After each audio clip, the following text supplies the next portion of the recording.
இருந்திருக்க கூடாது, பாதி கடல் தாண்டி அவ்வளவுதான், இனி கரையேறவே கரையேறாதுன்னு புலம்பிட்டே இருந்தான் ஒருத்தன். நம்ம சுகேசிவம் ஐயா மாதிரி ஒருத்தன் அவனை முறைச்சி பார்த்தான். நல்லா தானடா தொடங்குச்சு, ஏண்டா புலம்புற சொல்லிக்கிட்டே இருக்கான். இதுல ஒரு சூட்சுமம் சொல்றேன் நான். நம்பிக்கை தந்தால் அது அடுத்தவர்களை போய் தொற்றுவது போல் அவநம்பிக்கையும் அவ்வளவு சீக்கிரமாகத்தான் போய் தொற்றும். இந்த அவநம்பிக்கையாளர்களை எப்படி எதிர்கொள்றது, வாழ்க்கை பூந்தோட்டமாக மாற்றுவதற்கு எப்படி இந்த அவநம்பிக்கையாளர்களை எதிர்கொள்வதுங்கிறது அந்த குருநாதருக்கு தெரிஞ்சிருந்தது. அவர் சொன்னார், டேய் புடிங்கடா அவனை, கடலை தூக்கி போடுங்கடா.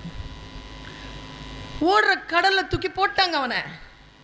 அவன் தத்தளிக்கிறான், அவன் மூச்சு முட்டுறான், அவன் செத்து போயிடுவாங்கிற நேரத்தில் பிடிச்சி உள்ள போடுங்கடான்னு பிடிச்சி கப்பலில் போட்டாங்களா. அப்போத்துலேருந்து அவன் கம்முன்னு இருந்தான்.